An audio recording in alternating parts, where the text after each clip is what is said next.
दोस्तों चलिए आज की वीडियो शुरू करते हैं। दोस्तों वीडियो शुरू करने से पहले मैं आपको एक बात बता दूं कि आपने अभी तक हमारे इस चैनल को सब्सक्राइब नहीं किया हो तो नीचे पर आपको ग्रीन बटन में सब्सक्राइब करके लिखा रहा होगा, इसके पर क्लिक कर लीजिए और साइड में नोटिफिकेशन बेल भी आएगा, उसको भी क्लिक कर लेते हैं कि आपको मिल सके हमारे अगले वीडियो की नोटिफिकेशन सबसे पहले और आप कुछ नया नया सीख सके। कुछ करिए नस नस मेरी खोले, हाय कुछ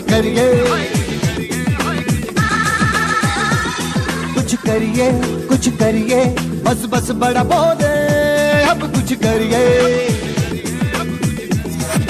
ओ कोई तो चल जिद फड़िए, तू बेतरिए या मरिए, हाय कोई तो चल जिद फड़िए, तू बेतरिए या मरिए। शक दे हो शक दे गिलिया, शक दे हो शक दे गिलिया, शक दे हो शक दे गिलिया, शक दे हो शक दे गिलिया।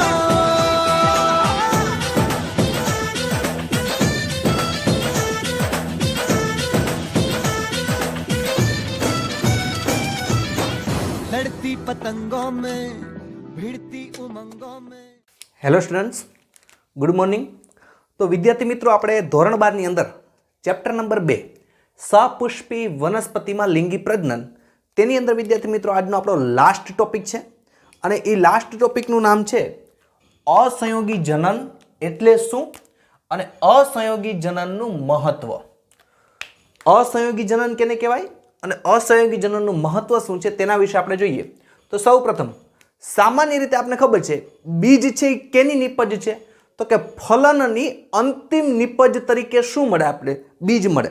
એટલે આપણે જોઈ ગયા હતા કે જે સ્ત્રી કેસર હોય એ સ્ત્રી કેસરના બીજાશયની અંદર અંડક હોય, અંડકની અંદર શું હોય, ભ્રૂણપુટ, અને ભ્રૂણપુટની અંદર શું હોય, અંડકોષ। તો આયા અંડકોષમાં નરજન્યુ આવીને જોડાય એટલે શું થાય, એનું ફલન થાય। તો આ ફલન દ્વારા શું થશે, તો આપણે થઈ ગઈ ફલનની પ્રક્રિયા પૂરી થાય પછી અંડકમાંથી બીજ બની જાય અને બીજાશયમાંથી શું બની જાય, ફળ બની જાય, આપણે જોઈ ગયા। તો આપણે ખબર હોવી જોઈએ કે જો સામાન્ય રીતે ફલન હોય એ ફલનની અંતિમ નિપજ કઈ છે, તો કે અંતિમ નિપજ છે એ બીજ છે। ફલનની અંતિમ નિપજ કઈ છે, બીજ છે। છતાં પણ ઘણી સપુષ્પી વનસ્પતિ એવી છે જેમ કે કઈ છે, એસ્ટેરેસી અને ઘાસના કુળની વનસ્પતિ।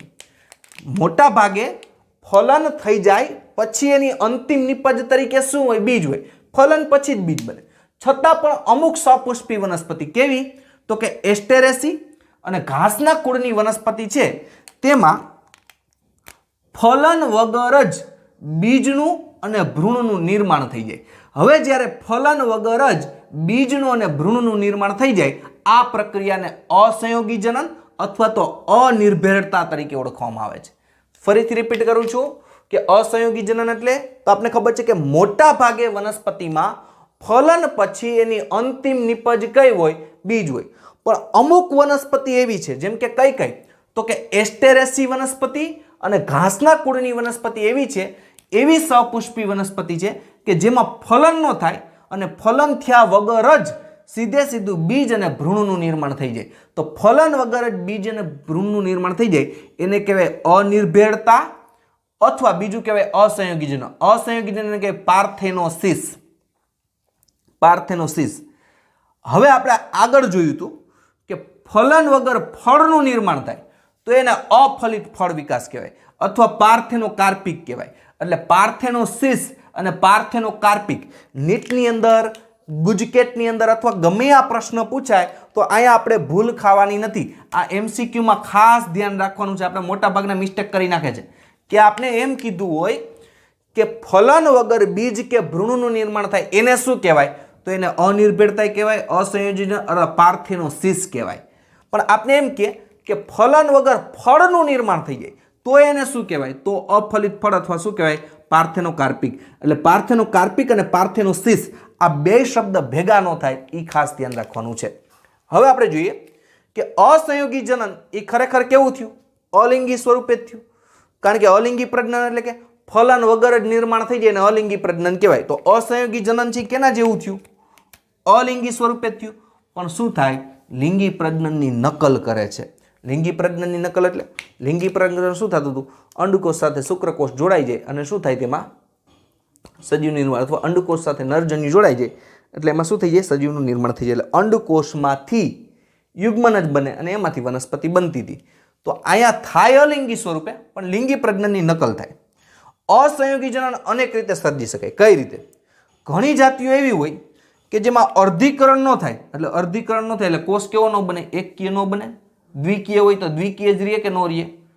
કારણ કે અર્ધીકરણ થઈ જાય તો એકકીય થઈ જાય, પણ અર્ધીકરણ ન હોય એટલે શું થાય? એકકીય હોય તો દ્વિકીય હોય તો દ્વિકીય જ રહે. એટલે ઘણી અસંયોગી જનન અનેક રીતે સર્જી શકાય, જેમાં ઘણી જાતિઓમાં અર્ધીકરણ વગર જ દ્વિકીય અંડકોષમાંથી, કેમાંથી? યાદ રાખવાનું, દ્વિકીય અંડકોષમાંથી. હવે દ્વિકીય અંડકોષ શું કામ થયું ખબર પડવી જોઈએ કે અર્ધીકરણ ન થાય. ધારો કે આ દ્વિકીય કોષ છે, આમાંથી અંડકોષ બની જાય તો અર્ધીકરણ ન થાય, સીધે સીધો શું બની જાય? દ્વિકીય અંડકોષ બને. અર્ધીકરણ ન બને એટલે દ્વિકીય હોય. અને ફલન વગર જ શું થઈ જાય? ભ્રૂણમાં વિકાસ પામે. અંડકોષમાંથી કેનો વિકાસ થઈ જાય? ભ્રૂણમાં. કેના વગર? ફલન વગર, દ્વિકીય અંડકોષમાંથી. તો જો લિંગી પ્રજનનની નકલ થઈ, કારણ કે અંડકોષમાંથી ભ્રૂણ બની ગયો કે નહીં? એટલે નકલ કેની થઈ? લિંગી પ્રજનનની. પણ કેવું છે? અલિંગી સ્વરૂપે. શું કામ? કારણ કે અહીંયા લિંગી નરજન્યુ જોડાણો અને એવું કાંઈ થયું નથી. સીધે સીધું દ્વિકીય કોષમાંથી સંભાજન દ્વારા અંડકોષનું નિર્માણ થઈ જાય. હવે આપણે જોઈએ બહુભ્રૂણતા. બહુભ્રૂણતા એટલે જેમ કે લીંબુ અને કેરીની ઘણી જાતો એવી છે જે વનસ્પતિની ભ્રૂણપૂટની આસપાસ પ્રદેહના કેટલાક વિસ્તારો કોષ વિભાજન પામી ભ્રૂણપૂટમાં વિકસે. કઈ રીતે? આપણે એક્ઝામ્પલ તરીકે માનો કે આ પ્રદેહનો વિસ્તાર દોરીએ આપણે.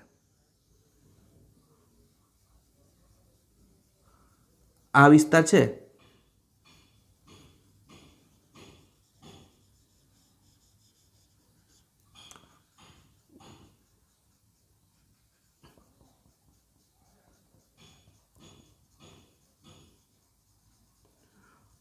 આપણે ખબર છે પ્રદેહ ક્યાં આવ્યો હોય? તો અંડક હોય, અંડકની અંદર કેવો હોય? પ્રદેહનો વિસ્તાર હોય. બરાબર, આ પ્રદેહનો વિસ્તાર છે. એની અંદર માનો કે ભ્રૂણપૂટ છે. આ પ્રદેહની અંદર શું છે? ભ્રૂણપૂટ. સમજો, આ પ્રદેહ વિસ્તાર છે. અંડકની અંદરનો કયો વિસ્તાર? પ્રદેહ વિસ્તાર. અને આ તમને જે બ્લુ કલરનો દેખાડો છે મેં કયો દોરેલો છે? તો કે ભ્રૂણપૂટ. આ કયો વિસ્તાર છે? ભ્રૂણપૂટ. તો હવે શું થાય કે અહીંયા લીંબુ અને કેરીની જાતો, લીંબુ અને કેરીની ઘણી જાતો એવી છે કે જેમાં વનસ્પતિમાં ભ્રૂણપૂટની આસપાસ, તો આ ભ્રૂણપૂટ છે, ભ્રૂણપૂટની આસપાસ કયો વિસ્તાર છે? તો કે પ્રદેહનો વિસ્તાર છે. એ પ્રદેહનો વિસ્તાર ભ્રૂણપૂટમાં ઉપસી આવે એટલે ભ્રૂણમાં પરિણમે છે. તો આપણે જોઈએ કે પ્રદેહનો વિસ્તાર છે તો અમુક વિસ્તારમાં કોષ વિભાજન થાય, એટલે કોષ વિભાજન થાય એટલે આ વિસ્તાર કેમાં ઉપસી આવે? આ રીતના ભ્રૂણપૂટમાં વિકસી આવ્યો. શું આવ્યો? ભ્રૂણપૂટમાં ઉપસી આવ્યો વિસ્તાર. તો હવે આ ભ્રૂણમાં પરિણમે અને આ ભ્રૂણપૂટમાં જે આ વિસ્તાર આવ્યો આમાંથી શું? ભ્રૂણમાં પરિણમે. શેમાં પરિણમે? ભ્રૂણમાં પરિણમે. તો પરિણામે શું થયું? અહીંયા ફરીથી કહું છું કે બહુભ્રૂણતા કેને કહેવાય? તો કે લીંબુ અને કેરીની ઘણી જાતોમાં આસપાસ, ભ્રૂણપૂટની આસપાસ કયો વિસ્તાર હોય? પ્રદેહ. પ્રદેહ વિસ્તારના સતત કોષ વિભાજન પામે અને કોષ વિભાજન પામીને પ્રદેહ વિસ્તાર ઉપસી આવે. કેની અંદર ઉપસી આવે? ભ્રૂણપૂટની અંદર. આપણે 2-3 જગ્યાએ વિકસાવીએ એટલે ખબર પડે.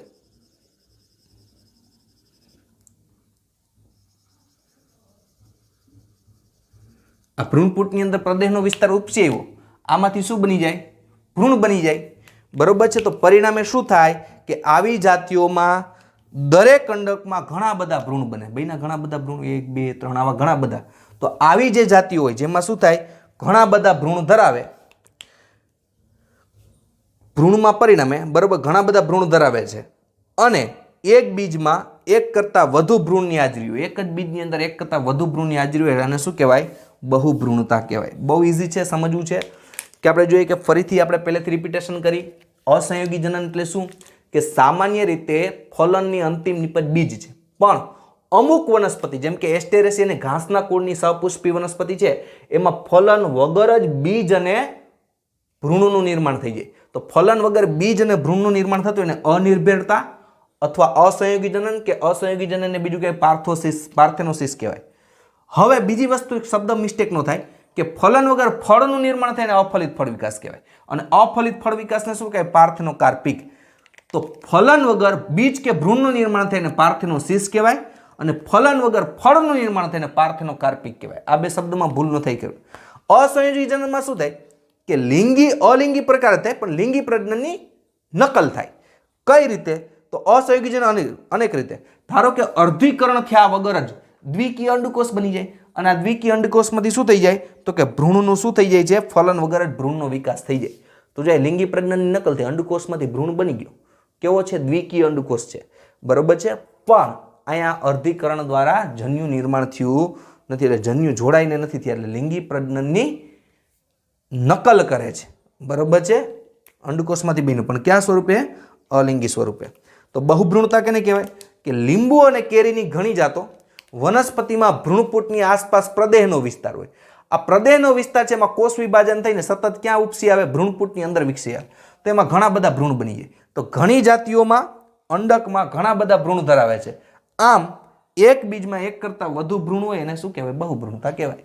હવે વિદ્યાર્થી મિત્રો આપણે જોવાનું છે અસંયોગી જનનનું મહત્વ વિશે અભ્યાસ કરવાનો છે. એ બધા સ્ક્રીનશોટ પાડી લ્યો અને ઓલી આકૃતિ દોરી લ્યો. પછી આપણે જોઈએ અસંયોગી જનનનું મહત્વ. તો વિદ્યાર્થી મિત્રો આપણે જે બહુભ્રૂણતા જોતા હતા તેમાં થોડુંક ટોપિક બાકી છે કે આપણે જોઈએ કે એકકીય અસંયોગી જનનમાં પણ ભ્રૂણના વિકાસ અફલિત અંડકોષમાંથી થાય. હવે આપણે જોઈએ તો આગળ હમણાં જ કે માનો કે દ્વિકીય અંડકોષ હોય. કેવો હોય? દ્વિકીય અંડકોષ. તો આ દ્વિકીય અંડકોષ હોય એમાંથી ભ્રૂણ બને. એ ભ્રૂણ કેવું બને? કારણ કે દ્વિકીય જ બને. પણ માનો કે અંડકોષ છે, આપને ખબર છે તે ફલિત ન થાય, એટલે કે અંડકોષ સાથે નરજન્યુ ન જોડાય અને આ જે એકકીય અંડકોષ હોય એમાંથી ભ્રૂણનો વિકાસ થાય. એકકીય અંડકોષમાંથી કેનો વિકાસ થઈ જાય? ભ્રૂણનો વિકાસ થાય. તો આ રીતે સર્જાતા કુદરતી રીતે ભ્રૂણ કેવા હોય? એકકીય હોય.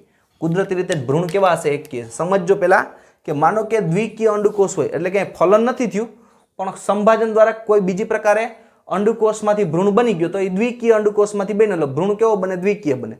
પણ માનો કે ફલન નથી થયું, અંડકોષ છે એકકીય છે અને એકકીય અંડકોષમાંથી સીધો ભ્રૂણ બની જાય તો આ કુદરતી રીતે કેવો હોય? એકકીય ભ્રૂણ હોય તે જોવા મળે છે.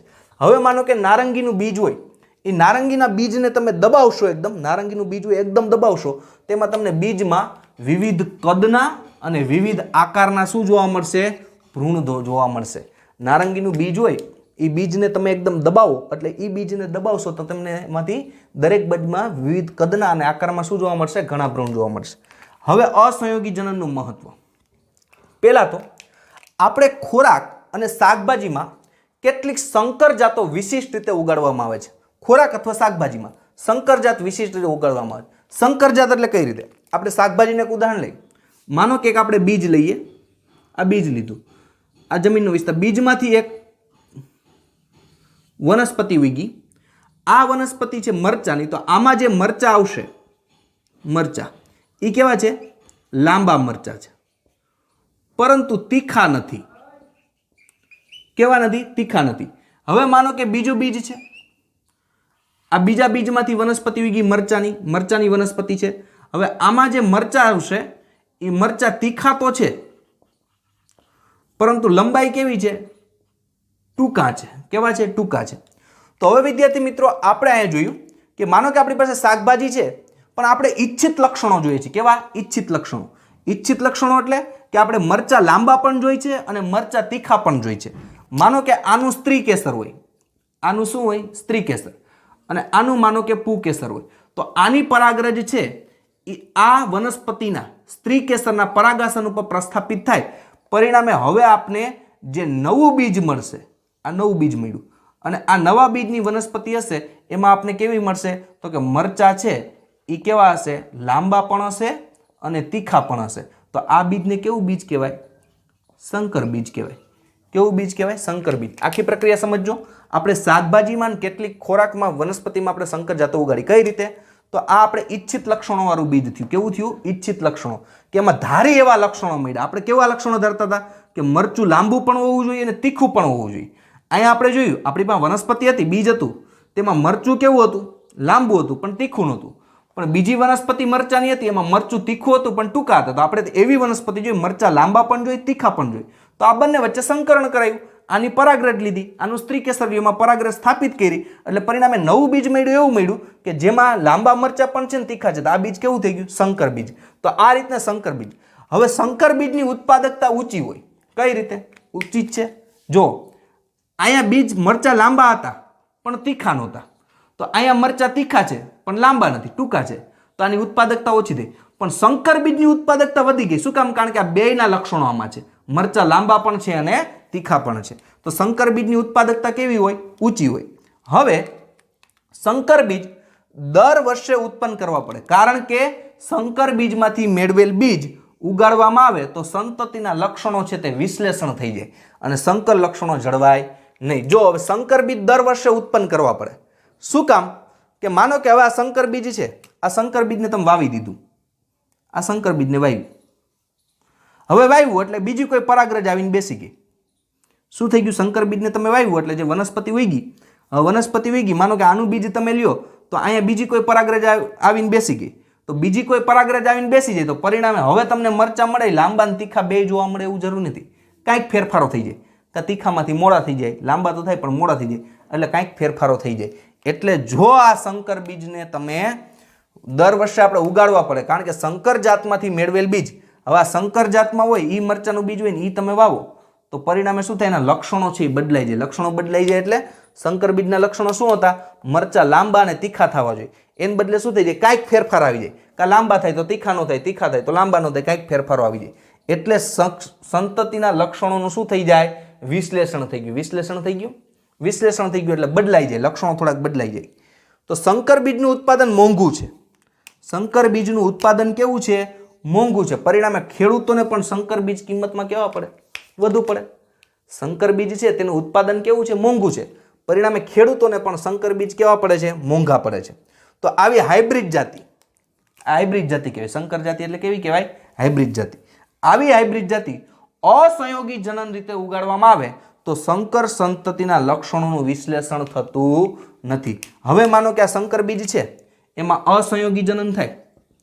કેવું કરે? અસંયોગી જનન.